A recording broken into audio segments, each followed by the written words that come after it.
नमस्कार दोस्तों, कैसे हैं आप सभी। आई होप आप सभी बढ़िया होंगे।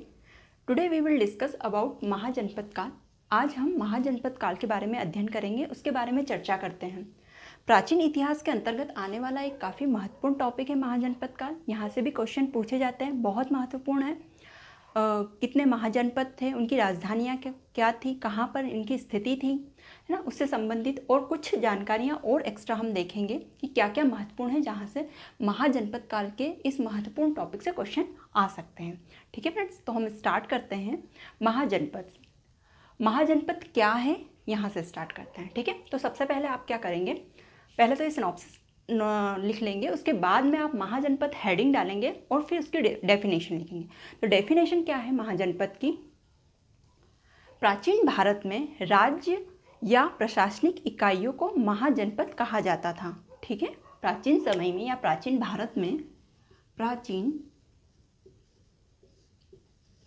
में राज्य या प्रशासनिक इकाइयों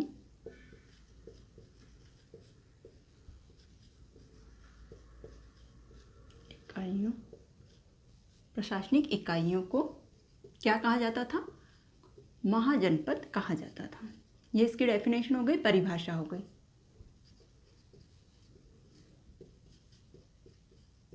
कहा जाता था। ठीक है,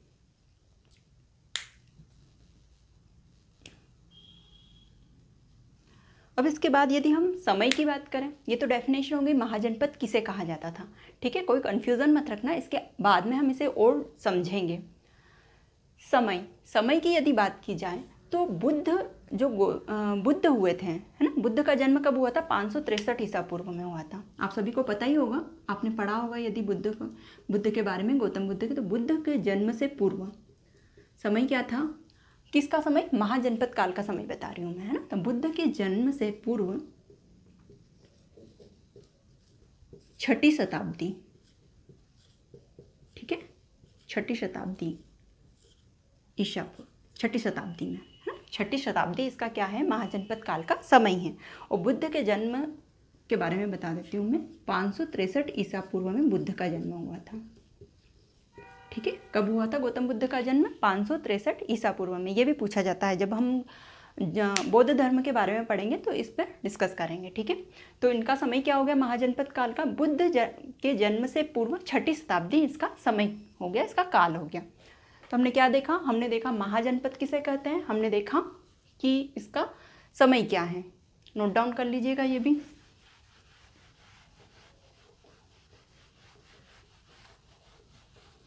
आगे कुछ और जानकारियां हैं, वो देख लेते हैं हम कि ये समय कैसा था, ताकि हमें थोड़ा इंटरेस्ट आ जाए इसे पढ़ने में। और ये इंपॉर्टेंट भी पूछा जाता है। देखिए, अब जो क्वेश्चंस आ रहे हैं एग्जाम्स में, वो सीधे सीधे डायरेक्ट नहीं पूछे जा रहे हैं, थोड़ा डीप में भी हमें पढ़ना पड़ता है। वहाँ से भी क्वेश्चंस आ रहे हैं अब, है ना, नवीन क्वेश्चन आ रहे हैं। आपने देखा ही होंगे, लोक सेवा आयोग, राज्य सेवा आयोग से जो भी क्वेश्चन बनते हैं, लोक सेवा आयोग से जो भी क्वेश्चन बनते हैं, कुछ डिफरेंट आ रहे हैं, है ना। तो देख लेते हैं हम सूक्ष्म जानकारी इनके बारे में। तो उस समय की भाषाएं, वहाँ उस समय कौन सी भाषा प्रचलित थी महाजनपद काल में? तो भाषा की यदि बात की जाए तो उस समय प्राकृत, आपने देखे ही होंगे बुद्ध के जो उपदेश वगैरह हैं, ये सब, है ना, पाली प्राकृत भाषाओं में दिए जाते थे।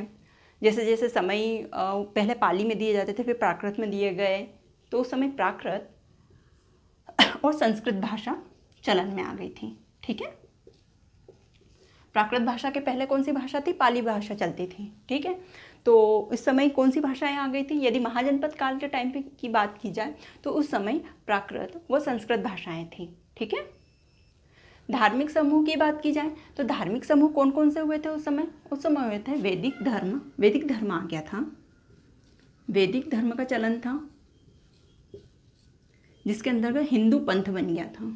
हिंदू पंथ, है ना, एक पंथ का निर्माण हो गया था, हिंदू पंथ का। ठीक है, और साथ में कौन कौन से धर्म आ गए थे? जैन धर्म आ गया था, जैन धर्म, और बौद्ध धर्म का भी उदय हो गया था। ठीक है, बौद्ध धर्म, जैसा कि हमने समय में पढ़ा ही कि बौद्ध के जन्म से पूर्व महाजनपद काल 6ठी शताब्दी उसका समय माना जाता है। तो बौद्ध के जन्म से पूर्व है, मतलब कि बौद्ध धर्म आ चुका होगा। ठीक है। तो कौन कौन से धर्म बन गए थे, धार्मिक समूह कौन कौन से बन गए थे? वैदिक धर्म आ गया था आपका, जिसके अंतर्गत हिंदू पंथ का निर्माण हुआ। फिर जैन धर्म का उदय हो गया था, बौद्ध धर्म का उदय हो गया था। तो ये हो गए आपके धार्मिक समूह, है ना। ये हो गई आपकी भाषाएं, ये हो गया आपका धार्मिक समूह। अब हम देखते हैं शासन। शासन किस तरह का था? तो यदि शासन की बात की जाए तो शासन गणतंत्र या गणराज्य और एवं राजतंत्र दोनों प्रकार का शासन पाया जाता था, ठीक है। जो राजतंत्र था वो वंशानुगत था और जो गणराज्य था वो चुना जाता था, ठीक है। ये तो आपको पता ही है। तो शासन, दो प्रकार का शासन उपस्थित था उस समय पे। कौन कौन सा? गणराज्य भी था, किन राज्यों में कोई महाजनपद ऐसी थी जहाँ पर गणराज्य था और कोई महाजनपद ऐसी थी जहाँ पर राजतंत्र हुआ करता था। तो ये हो गई हमारी शासन की बात। अब नेक्स्ट है हमारा ऐतिहासिक युग। तो ऐतिहासिक युग कौन सा चल रहा था उस टाइम पे? उस टाइम पे ऐतिहासिक युग की यदि बात की जाए तो लौह युग आ गया था, लौह युग, ठीक है। लोहे की जो धातु हैं वो उत्तर वैदिक काल में हमने देख लिया था कि उत्तर वैदिक काल में लोहे की धातु से परिचित होने लग गए थे। वैदिक काल में, वैदिक सभ्यता में लोग लोहे की धातु से परिचित हो गए थे और इसे क्या कहा जाता था? इसे श्याम अयस्क कहा जाता था। उस टाइम पे इसे श्याम अयस्क कहा जाता था, ठीक है। ये हमने देखा भी था जब पढ़ा था, तो आप देख लीजिएगा वो वीडियो भी। तो यदि युग की बात की जाए, ऐतिहासिक युग, तो कौन सा युग था? ये लौह युग था, ठीक है।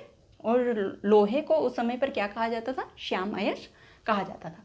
तो हमने क्या क्या देखा जानकारी में? हमने देखा भाषाएं। तो भाषाएं कौन कौन सी थी उस समय पे? प्राकृत और संस्कृत भाषा का चलन था, ठीक है। नेक्स्ट हमने देखा धार्मिक समूह। तो धार्मिक समूह कौन कौन से थे? वैदिक धर्म आ गया था, जिसके अंतर्गत हिंदू पंथ का निर्माण हुआ। जैन धर्म आ गया था, बौद्ध धर्म आ गया था, ठीक है। शासन की यदि बात की जाए तो गणराज्य और राजतंत्र के प्रकार का, इस प्रकार का शासन व्यवस्था लागू हो गई थी। कौन कौन से? गणतंत्र और राजतंत्र के प्रकार की शासन व्यवस्था लागू थी। ऐतिहासिक युग की बात की जाए तो ऐतिहासिक युग कौन सा था? लौह युग था। कौन सा युग था? लौह युग था। अब देखिए फ्रेंड्स, अब यहाँ काफ़ी इंटरेस्टिंग पॉइंट आता है, आपको बहुत अच्छे से समझ में आएगा। अब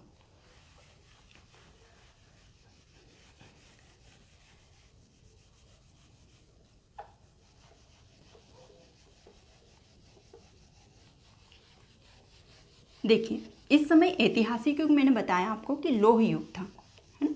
मतलब लोग लोहे का उपयोग करने लगे थे अपनी चीज़ों में, है ना। जैसे कि हल वगैरह थे तो उसके जो फाल, जो आगे का हिस्सा होता था वो लोहे का बनने लगा था, ठीक है। लोहे का बनने लगा था। इससे क्या हुआ कि जो कठोर और बंजर भूमि थी, जिनकी जुताई करना काफ़ी मुश्किल हुआ करता था, तो उनकी जुताई क्या हुई? पॉसिबल होने लगी। वो वहाँ पे अधिक से अधिक भूमि पे खेती होने लगी उस कारण से, है ना। लोहे की धातु क्या होती है? काफ़ी मजबूत होती है लकड़ी की धातु की अपेक्षा, है ना। वो किसी भी कठोर भूमि को भी मतलब उस पर जुताई करना आसान कर दवा देती है लोहे के। आज भी हम लोहे का उपयोग करते हैं मजबूती के लिए, ठीक है। अब उससे क्या हुआ, जब अधिक मात्रा में खेतों में या फिर कृषि की जाने लगी, है ना, कृषि की जो भूमि है उसमें वृद्धि हुई, तो फसल में वृद्धि हुई तो अधिक से अधिक फसल उगने लगी। जिससे क्या लोगों ने अधिक से अधिक फसल उगने से क्या हुआ, लोगों की आर्थिक व्यवस्था, जो आर्थिक स्थिति थी लोगों की, वो क्या हुई? सुधरने लगी, काफ़ी वृद्धि हो गई उसमें, ठीक है। जैसे कि लौह युग हुआ। लौह युग से क्या परिवर्तन हुआ? लौह युग का चलन हुआ लोहे की धातु से। तो धातु के औजार बने, ठीक है। धातु के औजार निर्मित हुए। धातु के औजार निर्मित होने से क्या हुआ कि कृषि व्यवस्था में विस्तार हुआ। कृषि व्यवस्था में विस्तार कैसे हुआ कि अधिक से अधिक जो बंजर भूमि वगैरह थी या कठोर भूमि थी उस पर भी जुताई होने लगी, जिससे क्या हुआ? कृषि व्यवस्था में विस्तार हुआ। धातु के औजार के फलस्वरूप क्या हुआ? कृषि में विस्तार हुआ।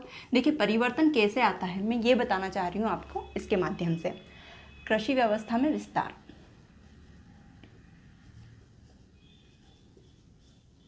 कृषि व्यवस्था में विस्तार होने लगा। अब कृषि व्यवस्था में जैसे विस्तार हुआ तो क्या हुआ? अधिक से अधिक फसल उत्पादन में वृद्धि हुई। फसल उत्पादन में वृद्धि,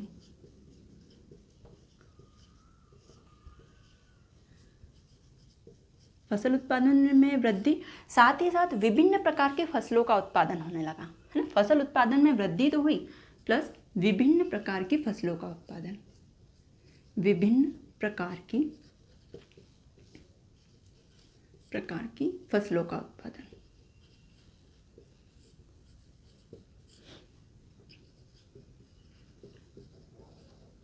अब जब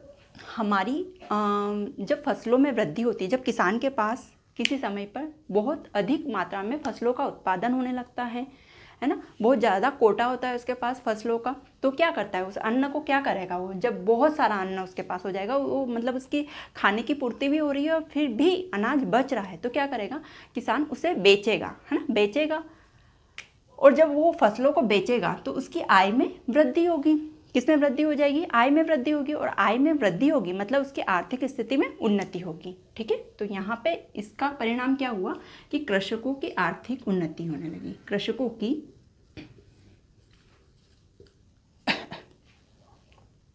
आर्थिक उन्नति,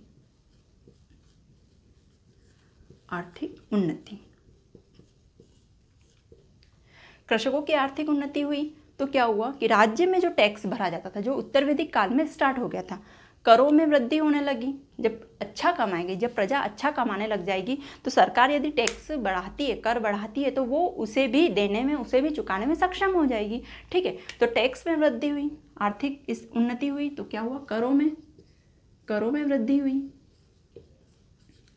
और करों में वृद्धि होने से क्या हुई, प्रशासनिक इकाइयों की शक्ति में वृद्धि हुई। ठीक है, राज्य की शक्ति में वृद्धि हुई, प्रशासनिक इकाइयों की शक्ति में वृद्धि हुई। राज्य, 1 सेकंड में देख लेती हूँ आपको दिख रहा है कि नहीं।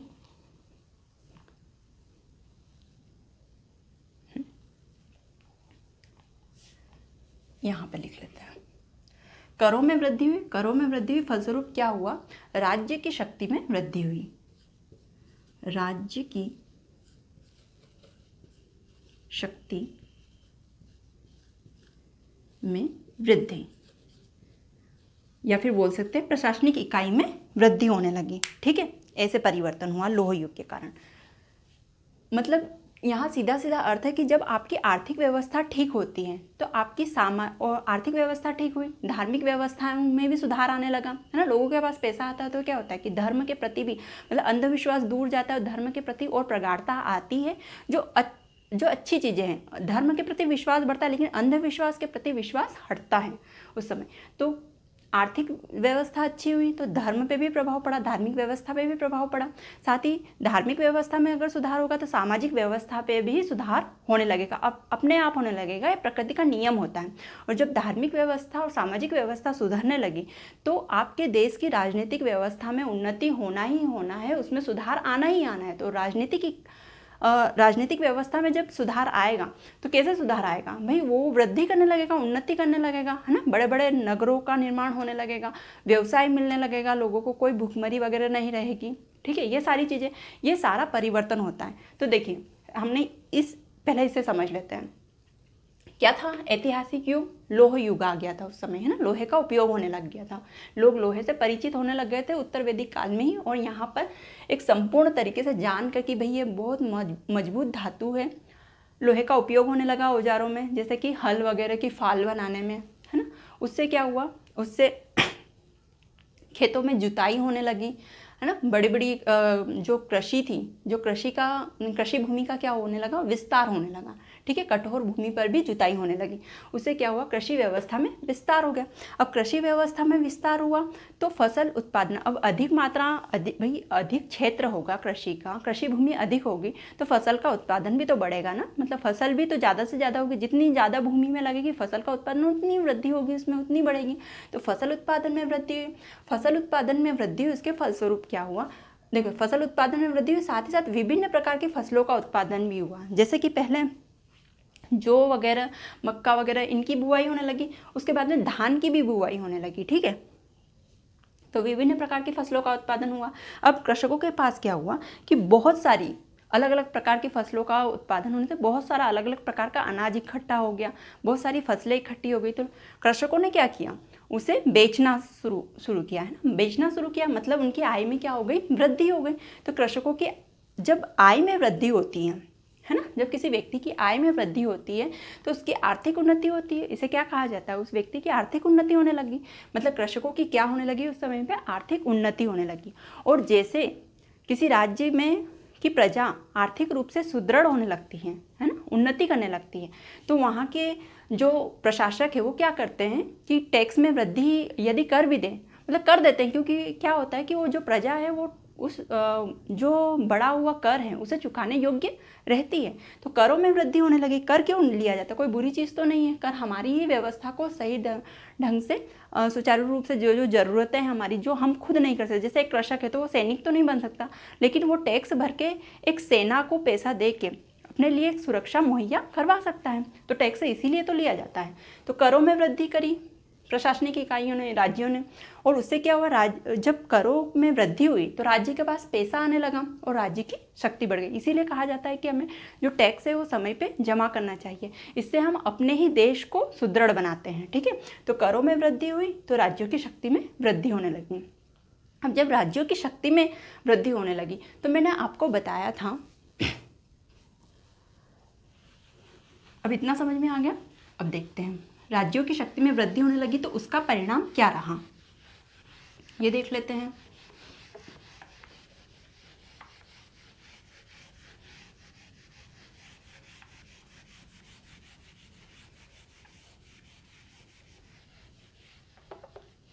तो जब राज्यों की शक्ति में वृद्धि होने लगी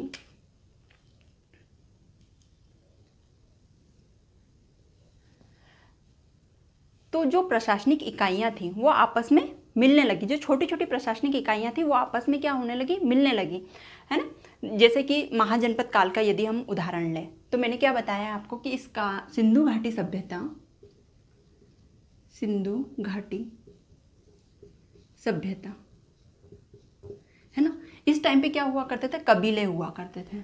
ठीक है, क्या हुआ करते थे? कबीले हुआ करते थे। और जैसे ही वैदिक सभ्यता आई, है ना, इसमें क्या हुआ? इसमें थोड़ी सी वृद्धि हुई, लोग चीज़ों को जानने लगे, समझने लगे। इवन दो इस टाइम पे धातुओं के बारे में जानने लगे थे, लोह धातु आ गई थी उत्तर वैदिक काल में, लोग उससे परिचित होने लगे थे। ठीक है, वैदिक सभ्यता आई तो वैदिक सभ्यता में क्या हुआ? प्रशासनिक इकाइयों का निर्माण हुआ। कैसे? जब सिंधु घाटी सभ्यता में कबीले बने हुए थे, लेकिन जब फिर राज्य में शक्ति, जैसे जैसे समय बीतता गया वैसे वैसे लोग चीज़ों से परिचित होने लगे, तो कहीं ना कहीं वृद्धि होने लगी, बदलाव आने लगा, है ना। तो बदलाव आने लगा तो वैदिक सभ्यता में क्या हुआ? इस टाइम पे कबीले चलते थे, तो इस टाइम पे क्या हुआ? प्रशासनिक इकाइयाँ आ गई। मैंने आपको बताया भी था, प्रशासनिक इकाइयों का विकास हुआ। मैंने बताया था आपको, वैदिक सभ्यता का वीडियो देखना आपने, उसमें 5 प्रकार की प्रशासनिक इकाई बताई थी मैंने। कौन कौन सी? कुल, या फिर ग्राम बोल सकते हैं यहाँ पे,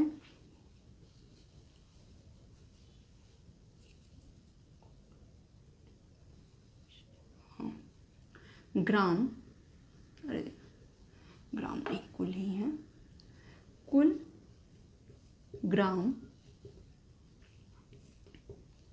विश, जन और राष्ट्र, ये 5 प्रशासनिक इकाइयों का निर्माण हुआ। उसके बाद में क्या हुआ? उसके बाद में महाजनपद काल आ गया।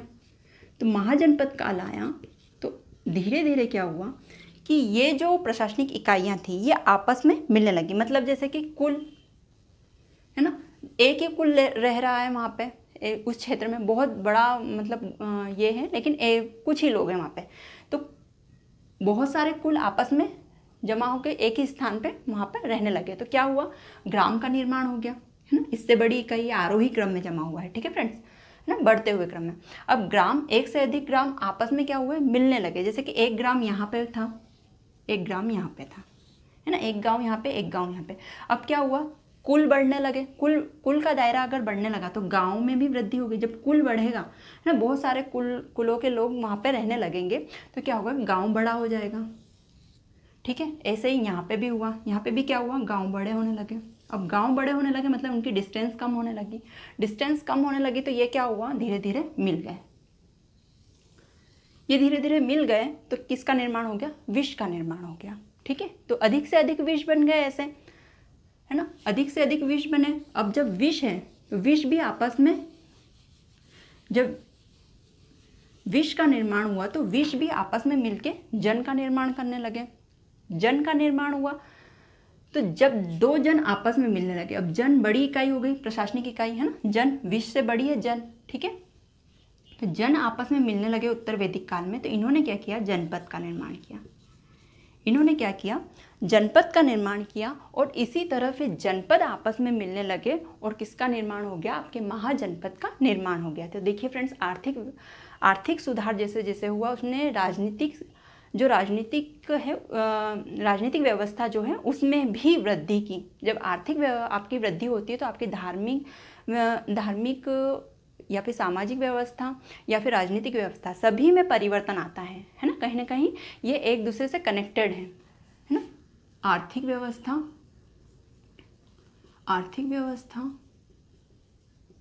सामाजिक, धार्मिक और राजनीतिक, इनमें से किसी में भी जब वृद्धि होती है या किसी में भी बदलाव होता है तो ये एक दूसरे को इफेक्ट करती है, एक दूसरे को प्रभावित करती ही करती है। यदि आपकी आर्थिक व्यवस्था अच्छी होगी तो आपकी धार्मिक व्यवस्था अच्छी होने लगेगी, धार्मिक व्यवस्था होगी तो सामाजिक व्यवस्था अच्छी होने लगेगी, और सामाजिक व्यवस्था यदि आपकी अच्छी हो रही है तो राजनीतिक व्यवस्था में भी वृद्धि होगी, उसमें भी उन्नति होगी। तो ये हमने उन्नति देखी कि किस तरह जनपद और जनपद जब आपस में मिले तो महाजनपद बन गए। प्रशासनिक इकाइयों में क्या हुई, वृद्धि हुई। जैसे आज हम देख रहे हैं नगरीकरण हो रहा है ना, नगरों में वृद्धि हो रही है, बड़े से बड़े नगरों का निर्माण हो रहा है, तो वो भी इसी प्रक्रिया का एक हिस्सा है। जनपद से क्या हो गया, वो भी इसी तरह हो रहे हैं। हम देख ही रहे हैं कि जो तहसीलें हुआ करती थी वो कब धीरे धीरे इन फ्यूचर क्या हो जाती है, जिले में तब्दील हो जाती है ना। तो उनमें भी क्या हुआ, तहसील में वृद्धि हुई, वहाँ की आर्थिक व्यवस्था में सुधार हुआ, लोग बढ़ने लगे, वहाँ की जनसंख्या बढ़ने लगी, जनसंख्या में वृद्धि होने लगी। अच्छा, तहसील के पास में कोई सा गांव था वो भी उसमें मिलने लगा, तो वो एक उस गांव के साथ में सम्मिलित रूप से उसे क्या बना दिया जाता है, जिला बना दिया जाता है। तो इसी तरह जन आपस में मिलने लगे तो जनपद बनी, और जनपद आपस में मिलने लगे तो महाजनपद का निर्माण हुआ। आई होप आपको बहुत अच्छे से समझ में आ गया होगा ये कि महाजनपदों का निर्माण कैसे हुआ और किस तरह हर व्यवस्था एक दूसरे को प्रभावित करती है। और एक ऐतिहासिक मतलब लोह युग आ गया, तो लोह युग ने कितना बड़ा परिवर्तन लेके आ गया वो चीज़ों में, और आगे भी ये वृद्धि जारी रही। और इसी तरह तो शासन का विस्तार होता रहा और बड़े से बड़े शासन आए हमारे देश में, ठीक है। अब हम आगे बात करते हैं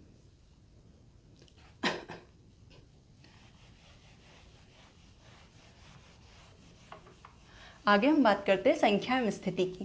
तो महाजनपद काल की यदि जानकारी की बात की जाए कैसे पता चला, तो इसका जो वर्णन है बौद्ध ग्रंथ के अंगुत्तर निकाय में इसका वर्णन मिलता है, ठीक है। बौद्ध धर्म के, क्योंकि उस टाइम पे ये धर्म आ चुका था, तो बौद्ध धर्म के काफ़ी इंपॉर्टेंट पॉइंट है फ्रेंड्स। अंगुत्तर निकाय से हमें महाजनपदों के बारे में जानकारी मिलती है।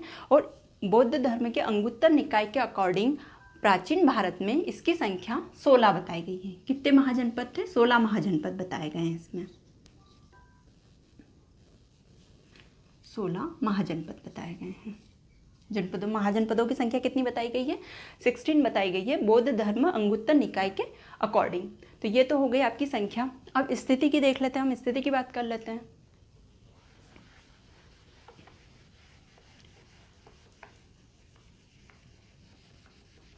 अच्छा फ्रेंड्स, मैं स्थिति आपको एक चार्ट के रूप में बता दूंगी। उससे पहले हम देख लेते हैं, स्थिति देखने से पहले स्थिति को हम लास्ट में देख लेंगे, है ना। उससे पहले मैं बता देती हूँ कृषि व्यवस्था के बारे में। तो कृषि व्यवस्था में क्या हो गया था, कृषि व्यवस्था में सुधार हो गया था, वृद्धि हुई थी, काफ़ी सुधार हो गया था, वृद्धि, है ना। फसल उत्पादन में वृद्धि, ये सब आप लिख लेंगे। कृषि व्यवस्था में उत्पादन में वृद्धि, मैंने आपको समझा ही दिया किस तरह से ये वृद्धि हुई थी, है ना। और धातुओं के औजार बनने लगे थे, धातुओं के औजार निर्मित हुए। फिर विभिन्न प्रकार की फसलें आ गई थी, ये सब कृषि व्यवस्था में बदलाव हुए। विभिन्न प्रकार की फसलों का उत्पादन,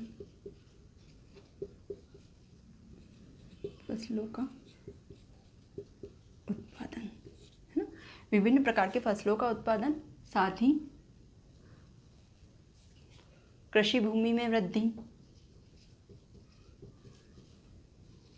मैंने आपको पॉइंट इसीलिए समझाया फ्रेंड्स, ताकि आपको यहाँ पे कोई कन्फ्यूज़न नहीं रहे। जैसे कि अब मैंने लिखा कि विभिन्न प्रकार की फसलों का उत्पादन, तो आपको पता है कि किस तरह क्यों हुआ, विभिन्न प्रकार की फसलों का उत्पादन किस तरह हुआ, कृषि भूमि में विस्तार होने लगा, तो क्यों हुआ ये भी आपको समझ में आ गया होगा। चीज़ें देखिए, समझने से यही चीज़ होती है कि जब आप समझ कर पढ़ते हैं तो चीज़ें आपको लंबे समय तक याद रहती हैं, क्योंकि हर चीज़ के पीछे कोई ना कोई कारण होता है, कोई ना कोई रीज़न होता ही है, और वो कारण यदि हमें पता चल जाता है तो चीज़ें हमें ऑटोमेटिक याद रहती है, हमें याद रखना नहीं पड़ता है ना, हम चीज़ें हमें याद रहती हैं। ठीक है, कृषि भूमि का विस्तार और सुधार हुआ था, वृद्धि हो गई थी कृषि में, फसल उत्पादन में वृद्धि, धातुओं के औजार निर्मित, विभिन्न प्रकार के फसलों का उत्पादन, कृषि भूमि में विस्तार, ये सारे परिवर्तन हुए। ठीक है, तो ये आप किस में लिख लेंगे, कृषि व्यवस्था के अंतर्गत लिख लेंगे ये सारी चीज़ें। ठीक है, क्या क्या, कृषि व्यवस्था में सुधार होने लगा था, कृषि के प्रकार में मतलब वृद्धि हुई थी उसमें, फिर फसल उत्पादन में वृद्धि होने लगी थी, धातुओं के औजार निर्मित होने लगे थे, लोह युग आ गया था इसलिए, विभिन्न प्रकार की फसलों का उत्पादन, कृषि भूमि का विस्तार, और खासकर धातुओं के औजार निर्मित होने लगे थे। इसमें खास क्या है, हल का फाल जो था वो धातु से निर्मित होने लगा था, महत्वपूर्ण बदलाव ये हुआ था। ठीक है, हल का फाल, क्योंकि जुताई उस समय कृषि भूमि की जुताई किससे की जाती थी, हलों से की जाती थी, तो उसका फाल यदि अधिक मजबूत धातु से बनेगा तो हम जो कठोर भूमि है उसकी भी जुताई करने लगेंगे। ठीक है, तो हल का फाल धातु से निर्मित, ये ब्रैकेट में लिख लीजिएगा ताकि याद रहे। ये कोई महत्वपूर्ण कौन सा औजार था, कृषि औजार था जो धातु से निर्मित हुआ था, तो हल का फाल हुआ था। ठीक है, तो ये हो गई आपकी कृषि व्यवस्था के बारे में जानकारी। अब हम देख लेते हैं कि वे 16 महाजनपद कौन कौन सी थी और उनकी राजधानी क्या थी। ठीक है, और उनकी स्थिति या फिर महत्वपूर्ण बिंदु जो है उनसे रिलेटेड वो देख लेते हैं हम।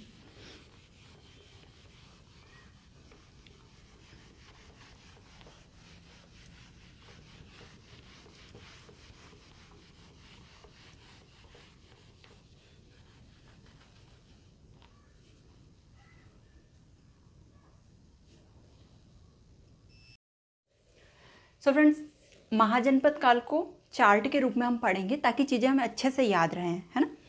तो सबसे पहले हम महाजनपद देख लेंगे, उसके बाद में उनकी राजधानियों के बारे में बातें करेंगे, और उसके बाद में हम उनके मुख्य बिंदु जो हैं वो भी पढ़ते हुए चलेंगे। ठीक है, तो हम सबसे पहले क्या देख लेते हैं, सबसे पहले हम महाजनपद का विस्तार देख लेते हैं कि प्राचीन भारत में इसका विस्तार कहाँ कहाँ पर था, जो 16 महाजनपद हैं। अच्छा, 16 महाजनपदों की जानकारी हमें कहाँ से प्राप्त हुई, बौद्ध ग्रंथ अंगुत्तर निकाय, ये पॉइंट मत भूलना फ्रेंड्स, काफ़ी इंपॉर्टेंट है। बौद्ध ग्रंथ अंगुत्तर निकाय से हमें प्राचीन भारत में 16 महाजनपदों के बारे में जानकारी प्राप्त होती है। अब हम क्या देख लेते हैं, अब हम विस्तार देख लेते हैं। तो विस्तार देखने से पूर्व में फ्रेंड्स आपको भारत के मैप से थोड़ा अवगत करवा देती हूँ, है ना। तो वर्तमान का भारत का मैप कुछ इस तरह है, आप सभी को पता ही है। थोड़ा सा रफ मैप बना रही हूँ मैं फ्रेंड्स, लेकिन आपको इससे समझ में आ जाएगा, चीज़ें क्लियर हो जाएगी। ठीक है,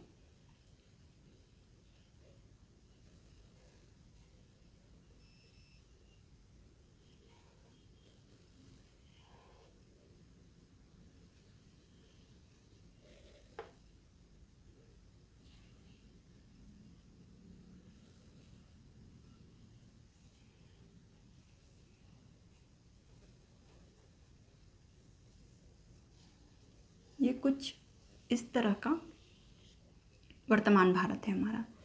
ठीक है, लेकिन प्राचीन भारत की यदि बात की जाए तो इससे लगा हुआ क्या है, अभी आपका पाकिस्तान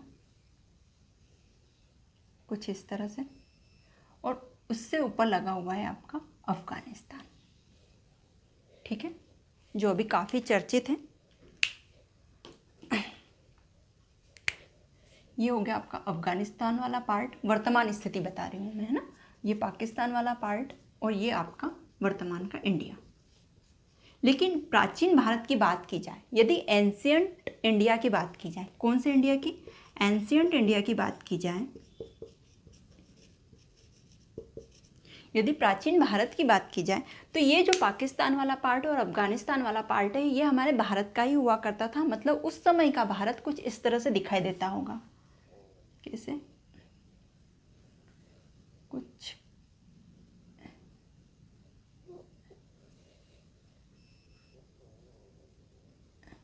इस तरह से दिखाई देता होगा। ठीक है फ्रेंड्स, क्योंकि ये वाला पार्ट भी प्राचीन भारत के अंतर्गत ही आता था।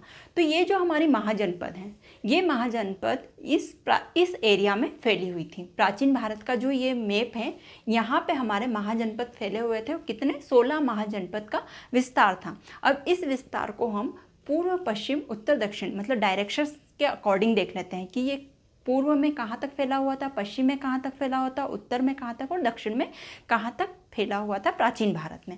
ये आपका हो गया प्राचीन भारत का मैप। जिन्हें नहीं पता है उनके लिए मैंने बताया है। ये काफ़ी लोगों को पता होगा ये बात कि पाकिस्तान और अफगानिस्तान वाला पार्ट प्राचीन भारत का हिस्सा ही हुआ करता था उस समय में। तो अब हम ये एंशिएंट इंडिया का मैप बता दिया मैंने। अब आपको चीज़ें थोड़ी क्लियर हो जाएगी, है ना। और अब हम देख लेते हैं कि डायरेक्शन वाइज ये कहाँ तक विस्तारित था, कहाँ तक फैला हुआ था, है ना, कहाँ तक एक्सपेंड था ये। तो देख लेते हैं। यदि हम डायरेक्शंस की बात करें तो ये हो गई उत्तर, ये दक्षिण, पता ही होगा, ये पूर्व और ये पश्चिम, है ना। तो पूर्व में यदि बात करें तो पूर्व में ये वर्तमान बिहार तक फैला हुआ था। ये जो महाजनपद थे ये कहाँ तक फैले हुए थे? पूर्व में। या यदि बात करें प्राचीन भारत में तो पूर्व में ये वर्तमान बिहार तक फैले हुए थे, वर्तमान बिहार।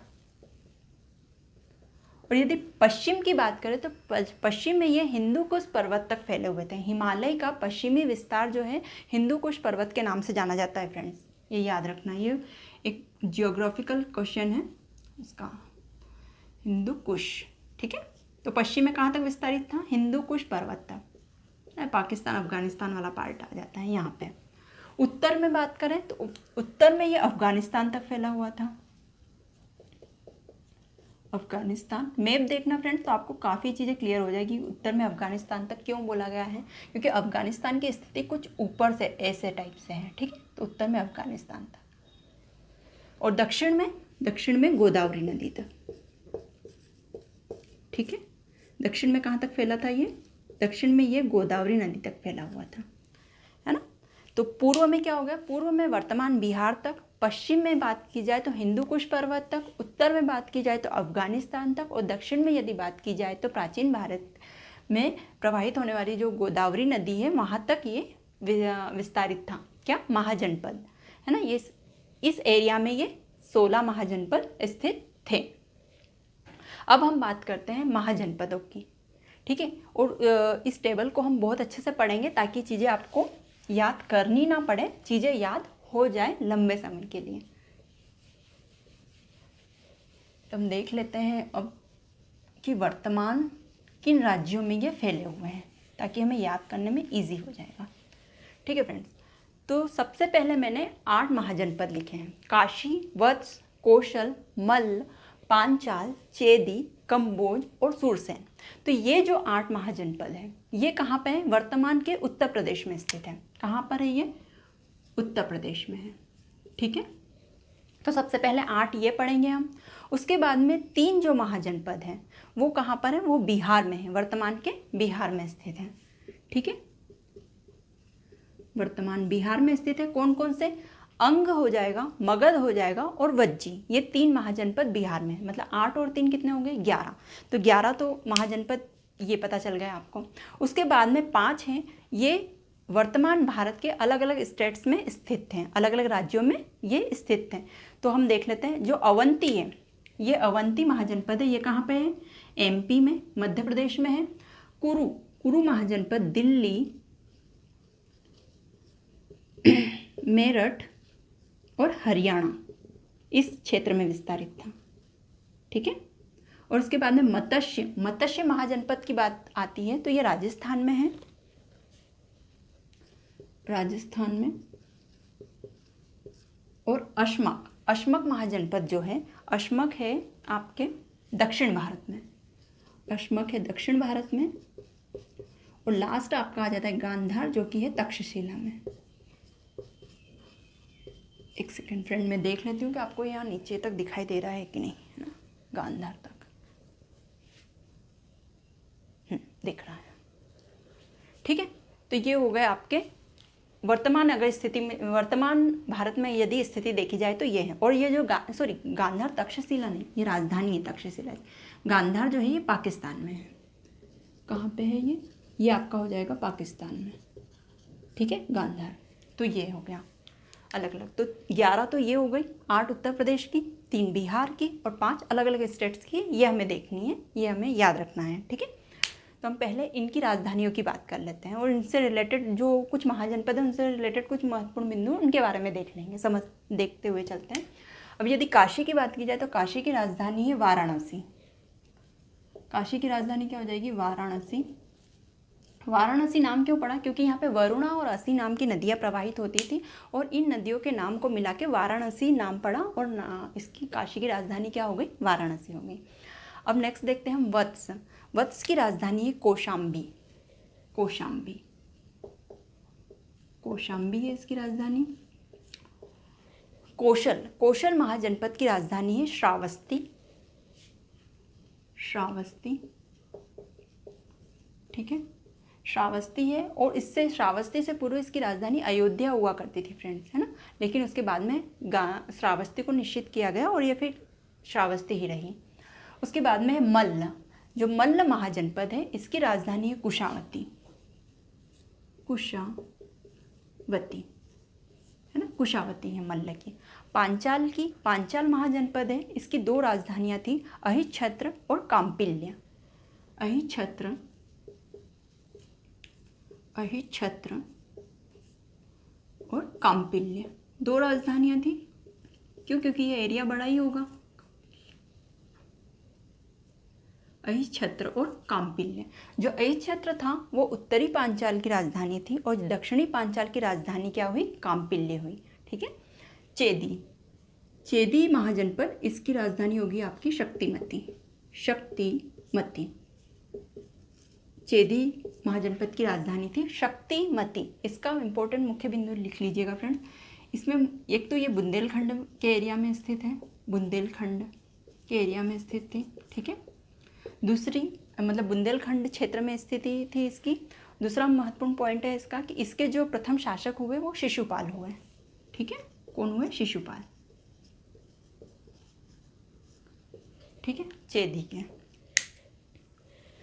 इसके बाद में कंबोज। कंबोज की राजधानी आपकी हो गई हाटक। कंबोज की राजधानी हो गई आपकी हाटक। हाटक। और लास्ट बचता है सूरसेन, उत्तर प्रदेश का लास्ट है, लास्ट महाजनपद सूरसेन, जिसकी राजधानी होगी मथुरा। मथुरा से सभी अवगत होंगे, ये उत्तर प्रदेश में है। ठीक है, तो काशी, काशी की राजधानी वाराणसी। काफ़ी इंपॉर्टेंट पॉइंट है फ्रेंड्स, ये याद रखना है आपको, है ना। वत्स की राजधानी होगी कौशाम्बी। कौशल की हो गई श्रावस्ती।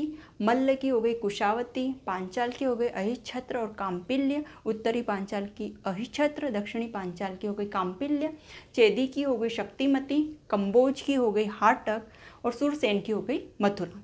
नेक्स्ट है बिहार की, हम देख लेते हैं 3। ठीक है, अंग, अंग महाजनपद की राजधानी हुई है चंपा। मगध, मगध की राजधानी थी गिरिब्रज और राजगृह। ठीक है, गिरिब्रज क्यों नाम पड़ा?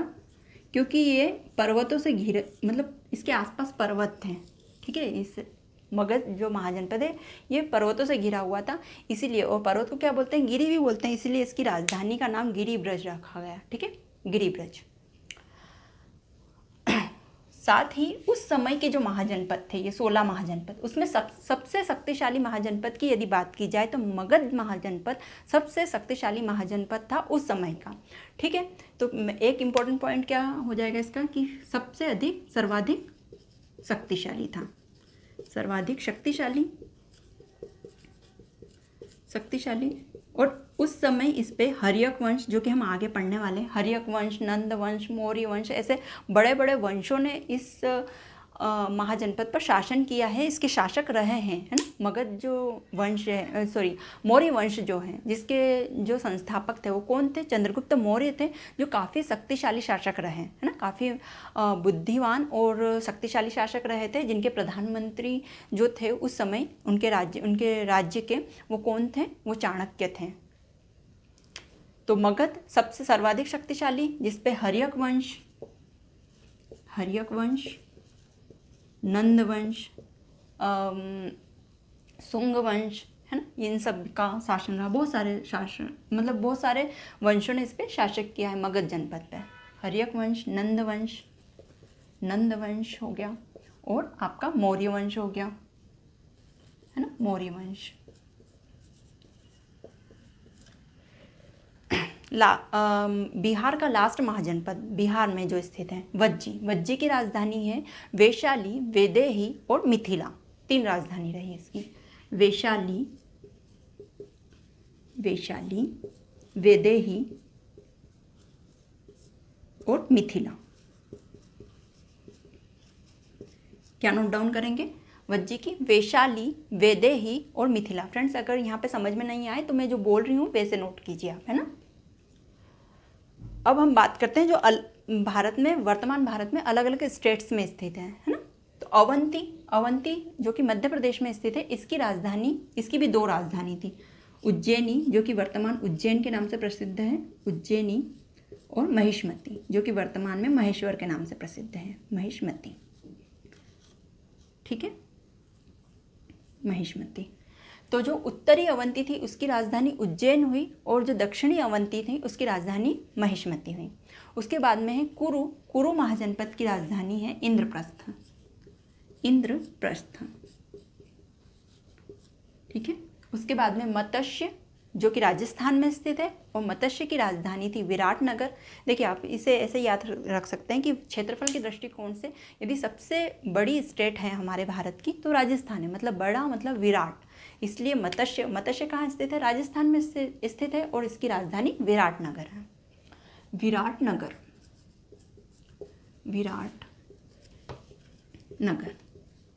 ठीक है, विराटनगर।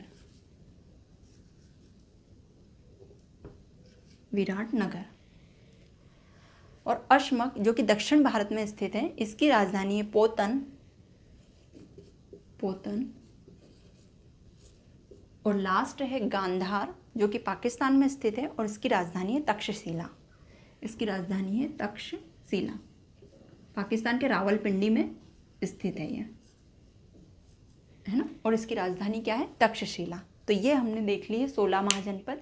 आई होप आपको याद रखने में बहुत ईजी रहेगा। मैंने इस तरह से इसको डिवाइड किया है, और ये इसके मुख्य बिंदु कुछ जो इम्पोर्टेंट महाजनपद थे उनके, जिनसे क्वेश्चन बन सकता है, आ सकता है जिनसे क्वेश्चन है। तो आई होप फ्रेंड्स आपको ये टॉपिक अच्छा लगा होगा और अच्छे से समझ में आ गया होगा। आप अच्छे से इसे नोट डाउन कर लीजिए और लर्न कर लीजिए 2-3 बार, तो आपको ये लंबे समय तक याद रहेगा। और यदि आपने अच्छे से इसे लर्न कर लिया तो काफ़ी टाइम तक आप भूल ही नहीं पाओगे इसे, है ना। सो वीडियो देखने के लिए धन्यवाद, और अपना ध्यान रखिए, अपने परिवार का ध्यान रखिए।